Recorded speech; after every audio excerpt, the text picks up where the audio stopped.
रागिनी का पति और पूरे गांव वालों ने तो उसको बांझ कहने में कोई कोर कसर बाकी नहीं छोड़ी थी। आज अपने बच्चे को दूध पिलाते हुए अपने आप को संपूर्ण मान रही थी। उसे एहसास हो रहा था कि जैसे वह आज पूर्ण स्त्री हो गई। प्रभु जी ने उसकी लाज रख ली, जो उसे माँ बनने का सौभाग्य प्रदान किया। नहीं तो जीते जी ही उसको मार डाला था। कोई कहता बांझ है, इसका मुंह नहीं देखना चाहिए। अपने बच्चों को भी कोई उसके पास भटकने नहीं देता। उसका कितना मन होता कि किसी बच्चे को गोद में लेकर खिलाए, अपनी ममता उस पर लुटा दे।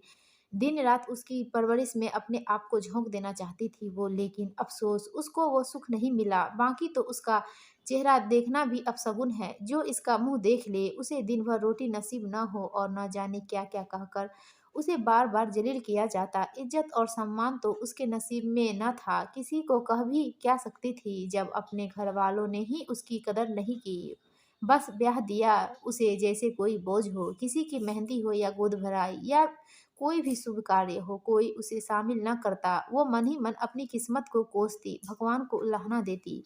किसी से कह भी नहीं सकती थी कि अपने दिल का दर्द, कि दोष उसमें नहीं। तभी उसका शराबी पति मोहन आकर उसकी गोद से बच्चे को छीनने की कोशिश करता है और कहता है, कब तक इस पिल्ले को दूध पिलाती रहेगी? कलमोही, चल उठ, मेरे लिए खाना परोस। तभी पीछे से उसकी जालिम सास भी आकर उसे ही उल्टा सीधा कहना शुरू कर देती है। कहती है, कुलक्षणी किसका पाप लेकर बैठी है? कहाँ मुंह काला किया बता? ये मेरा पोता नहीं हो सकता। रागिनी पास में परी दराती को उठा लेती है और कहती है, खबरदार, जो मेरे बच्चे को किसी ने हाथ लगाने की कोशिश करी, काट कर रख दूंगी। अब मुझे पहले वाली रागिनी मत समझना, जो तुम्हारा सब अत्याचार चुपचाप सहन कर लूंगी। क्यों रे मोहन, तू बता, तुझे अपनी मर्दानगी पर जरा भी विश्वास नहीं है कि तू औलाद पैदा कर सकता है? और तू इस पापी को साथ देने वाली माँ, तू जानती थी ना कि तेरा बेटा कभी बाप नहीं बन सकता। तब भी तू सच छुपाकर पूरी दुनिया के सामने मुझे ताना देती रही, दिन रात मुझे जलील करती रही, बाँझ कहती रही। मैंने तभी अपने आप से एक वादा किया, एक प्रतिज्ञा ली कि एक दिन तुम माँ बेटे को सबक सिखाकर रहूंगी और अपने ऊपर लगा ये बाँझ का धब्बा धोकर रहूंगी। आज मैं रागिनी तुम दोनों माँ बेटे को खुली चेतावनी देती हूँ कि जो दम है तो बता दे गांव वालों को कि यह तुम्हारी औलाद नहीं। जहाँ मैंने दुनिया की इतनी सुनी और सुन लूंगी, पर तेरी झूठी मर्दानगी का पर्दा सबके सामने फांस करके रहूंगी। जा, हिम्मत है तो बता दे सबको कि सच है, क्या है सच?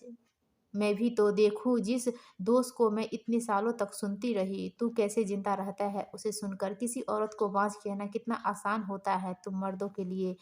उसे औरत की आत्मा तक छलनी कर देते हो तुम बार बार यह शब्द कहकर। जब बात तुम्हारे ऊपर आती है तो क्यों तुम मर्दों की नाक कट जाती है इस बात को स्वीकार करने में कि तुम बाप नहीं बन सकते। अरे एक औरत तो सिर्फ उस बीज को पालती पोसती है, औरत तो धरती माँ होती है। पर तुम मर्द और यह समाज कहाँ समझ पाएगा एक माँ का दर्द, उसकी पीड़ा। और मैं तो तेरे वंश की खातिर बच्चा गोद लेने को भी तैयार थी, पर तुम माँ बेटे को इसमें भी अपनी शान में बट्टा लगता दिखाई दिया। फिर मजबूरन मुझे उस डॉक्टर साहब की बात माननी पड़ी, जिसमें एक डॉक्टरी तरीके से उन्होंने बिना किसी जिस्मानी संबंध के मुझे माँ बनने का तरीका बताया। मेरे ईश्वर ने मेरी सारी प्रार्थनाएं सुन ली, जो मेरे ऊपर लगा बाँझ का कलंक हटा दिया। आज रागिनी हारी थकी बेजान और नहीं औरत नहीं है, उसमें आक्रोश था, समाज से टक्कर लेने की छटपटाहट थी।